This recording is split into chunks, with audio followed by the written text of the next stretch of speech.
Ta puissance sanguine. Je lève ma foi, je veux te voir. Je désire que tu me visites.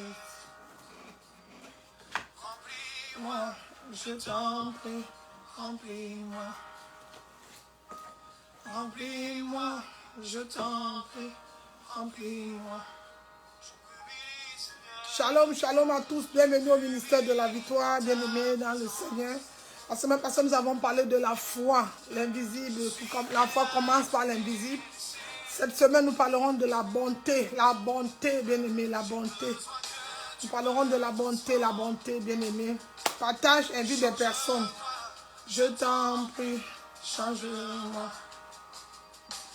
Change-moi, je t'en prie, change-moi. Fais ton œuvre en moi. Fais ton œuvre en moi. Dis-le. Bienvenue au ministère de la victoire.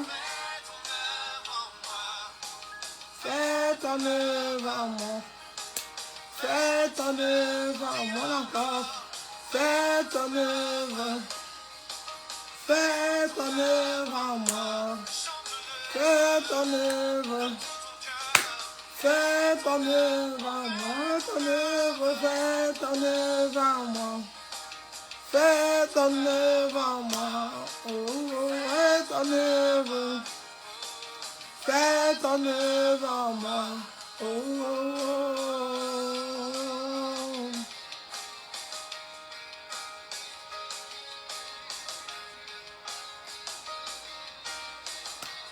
Amène-moi plus loin.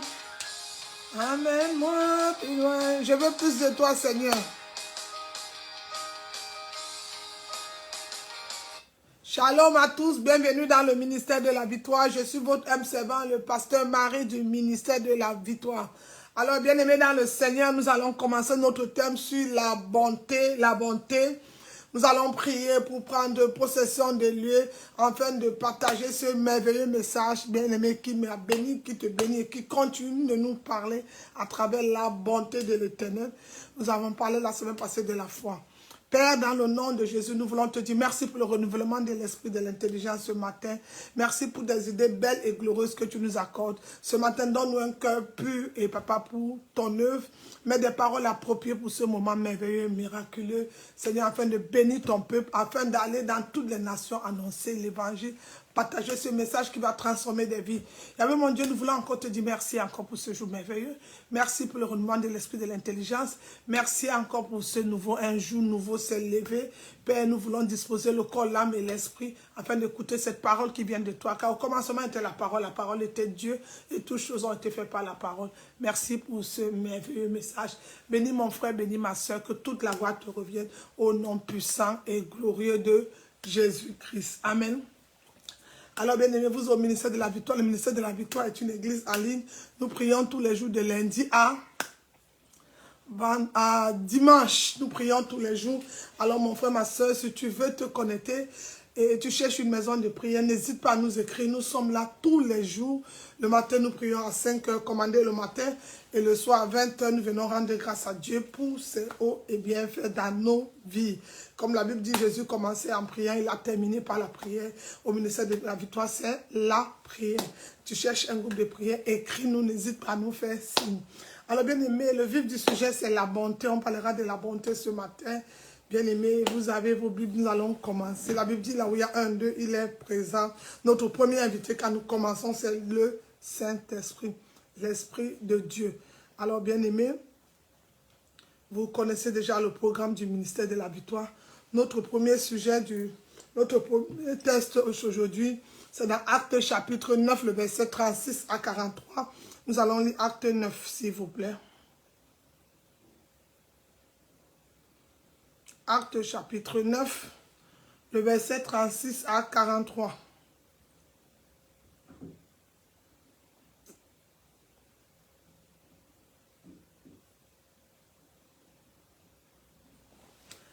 Acte chapitre 9, 36 à 43, nous allons lire La Bible déclare dans Actes chapitre 1, nous parlons de la bonté ce matin.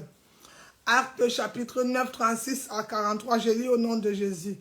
Il y avait à Joppé, parmi les disciples, une femme nommée Tabitha, ce qui signifie Dorcas.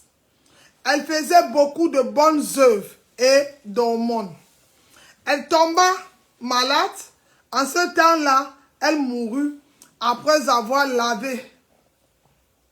Et on la déposa dans une chambre haute. Au verset 38, comme l'idée était près de Joppé, les disciples ayant appris que Pierre s'y trouvait, envoyaient 2 hommes vers lui pour leur prier de venir chez eux sans tarder. Pierre se leva et partit avec ces hommes. Lorsqu'il fut arrivé, on le conduisit dans la chambre haute. Tous les veuves l'entouraient en pleurant et lui lui montaient les tuniques et les vêtements que faisait Dorcas pendant qu'elle était avec elle. Pierre fit sortir tout le monde, se mit à genoux et pria, puis se tourna vers le corps et il dit, « Tabitha, lève-toi !» Elle ouvrit les yeux. Ayant vu Pierre, elle s'assit et lui donna la main et la fit lever. Il appela ensuite les saints et les veuves et là, les présenta vivantes. Et cela fut connu de tout Joppé et beaucoup crurent au Seigneur. Amen. Bien aimé, notre deuxième verset, le premier, acte 9, 36 à 43. Le deuxième, c'est acte 10, le verset 1 à 16. On a lu l'histoire de Dorcas qui est Tabitha. On va aussi lire l'histoire de acte 10, 1 à 6. Nous allons le lire au nom de Jésus. Bien aimé. Acte chapitre 10.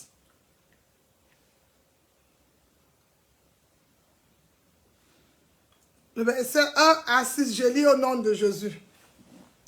La Bible déclare qu'il y avait à Césarée un homme nommé Corneille, centenier dans la couronne dite italienne. Cet homme était précieux, était pieux, craignait Dieu.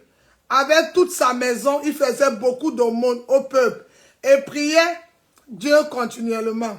Vers la 9e heure du jour, il vit clairement dans une vision un ange de Dieu qui entra chez lui et qui lui dit, « Corneille, les regards fixés sur lui. » Et saisi d'effroi, il répondit, « Qu'est-ce que Seigneur ?» Et l'ange lui dit, « Tes prières et tes aumônes sont montées devant Dieu. Il s'en est souvenu. » Tes prières et tes aumônes sont montées. Ce n'est pas seulement sa prière, mais ses aumônes sont montées devant Dieu. Il s'en est souvenu.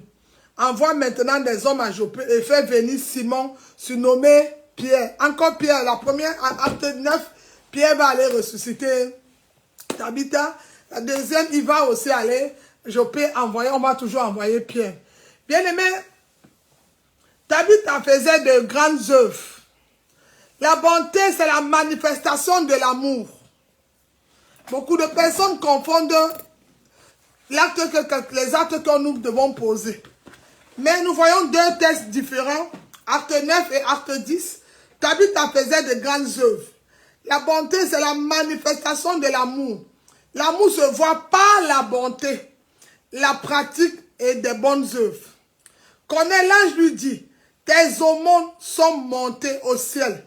Et les bonnes œuvres sont les manifestations de la bonté. La pratique des bonnes œuvres. Bien aimé. Et il y a un texte qui a trompé beaucoup de chrétiens. Même pas ça trompé. Ils ont mis une confusion. C'est dans... On ne va pas le lire. 1 Samuel 16, 7. Ou vous pouvez le lire après, vous les internautes. 1 Samuel chapitre 16 au verset 7 où l'Éternel dit, ne regardez pas son apparence. Dieu connaît le cœur.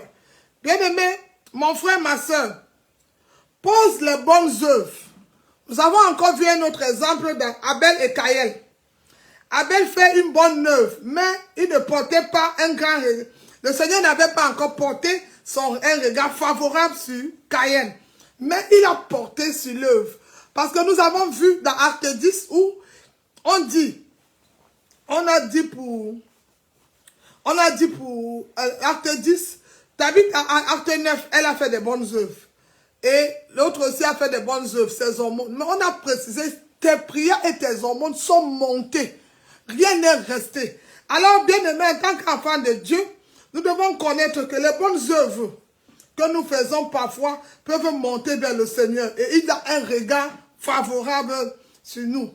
Alors, nous allons lire par contre Apocalypse 2, 19. Nous allons voir que à l'église primitive, Dieu jugeait les églises qui pratiquaient les bonnes œuvres. Ce n'est pas je prie depuis des années, Dieu mais non, bien aimé, c'est les œuvres que tu pratiques.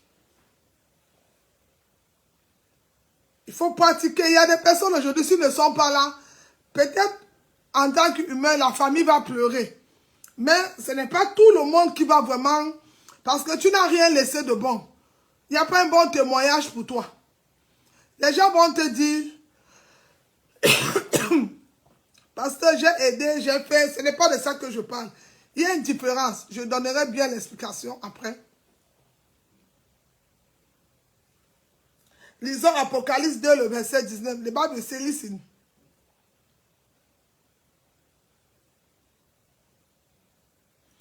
L'Éternel jugeait les églises à travers les œuvres. Il dit, je connais tes œuvres, ton amour, ta foi, ton fidèle service. Voilà les bonnes œuvres. Je connais tes œuvres, ton amour, ta foi, ton fidèle service, ta constance et les dernières œuvres plus nombreuses que les premières. Bien-aimés. Alors, pour comprendre encore, Paul va dire à son enfant à titre quelque chose de très important sur la bonté de l'Éternel. Il dit, je connais tes ministères de la victoire, je connais tes bonnes œuvres. Mais il faut qu'il y ait la foi. Il y a beaucoup de choses qu'il faut pour accompagner les bonnes œuvres. Alors, lisons aussi un autre prochain verset. Vous savez, au ministère de la victoire, c'est la parole. Il faut écrire. Tite chapitre 3, le verset 8, on va le lire. Tite. Il y a les chrétiens qui n'ouvrent même pas la Bible à partir des titres là. Au verset 8, la Bible dit, cette parole, je lis au nom de Jésus, cette parole est certes, je veux que tu l'affirmes, ces choses. Tite chapitre 8, le verset 3, il dit à son fils,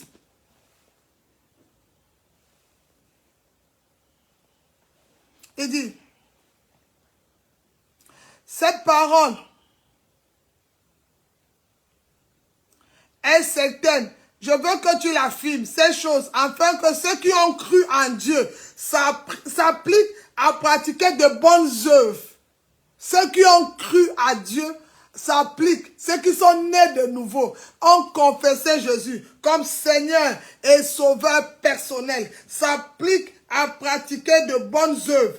Quelle bonne œuvre tu pratiques? Quel est ce que ta vie apporte sur la terre?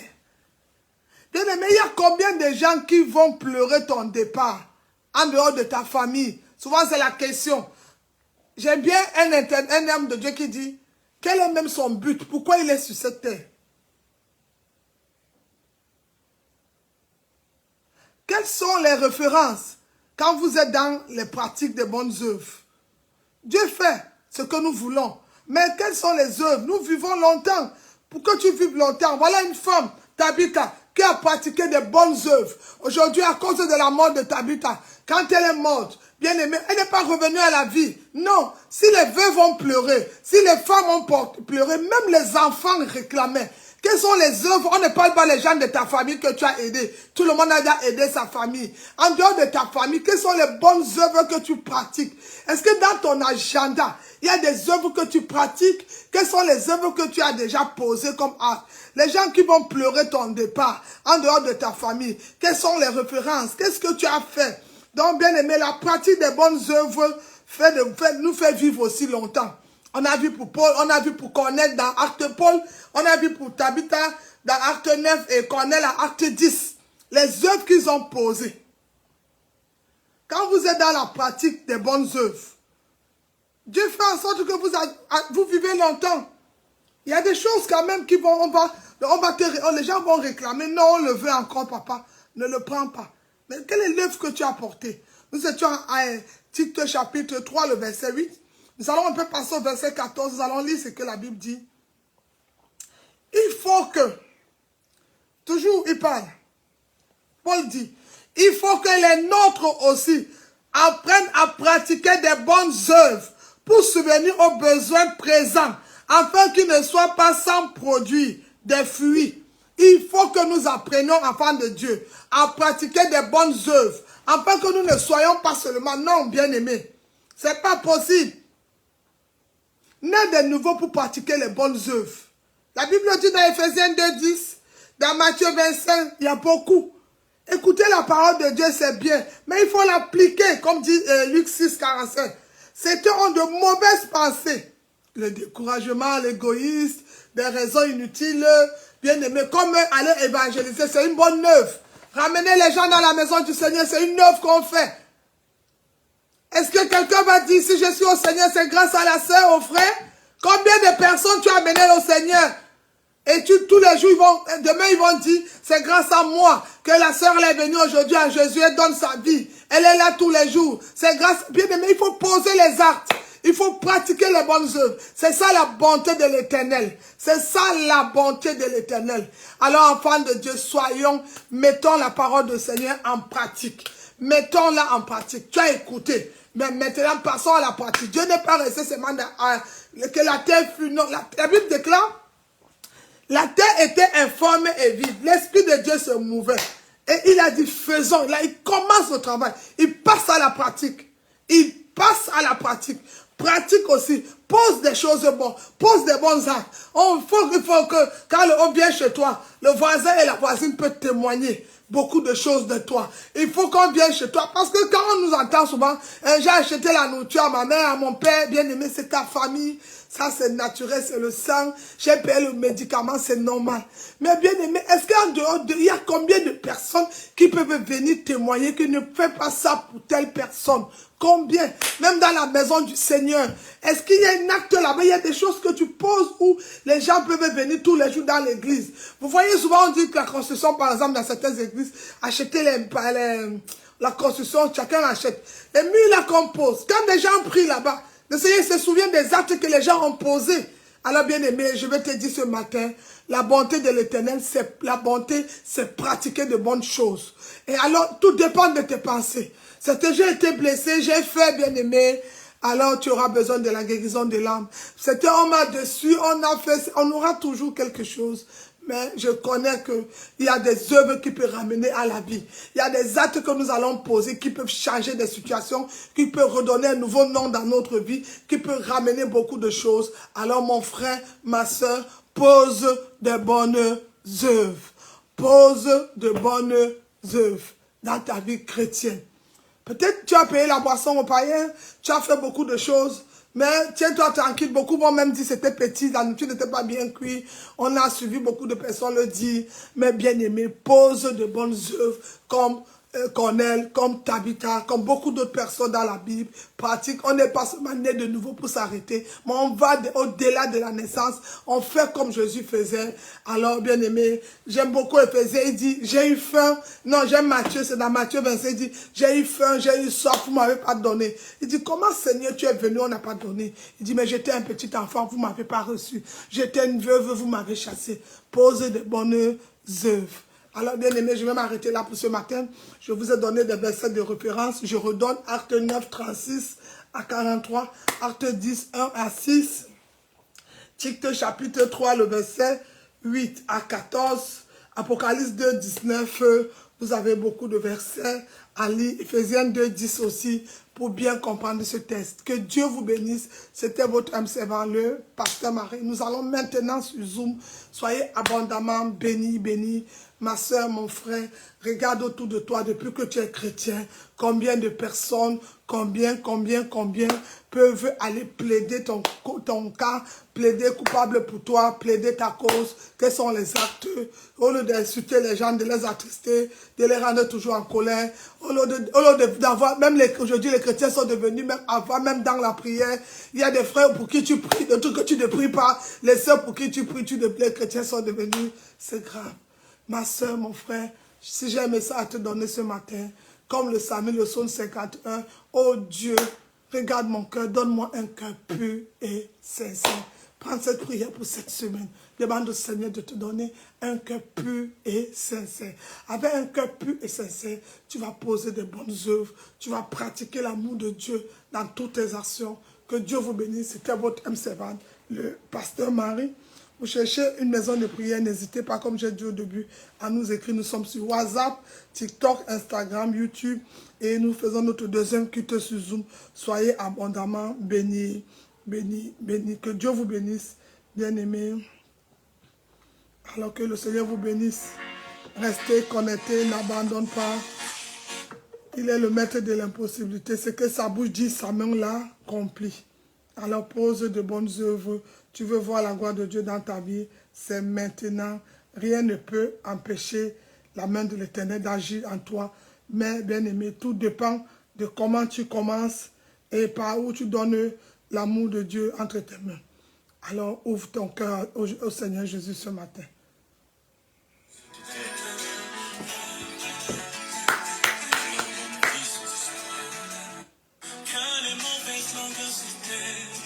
Rabbi descend et tu es le remède de ce monde. Seigneur descend et que les mauvaises langues se laissent. Rabbi descend et viens nous fortifier. Même quand les clairs témoignent de ta colère, ils disent que tu n'existes pas. Ils amassent des richesses, ils dominent le monde, ils disent tu n'as rien. Shalom à tous.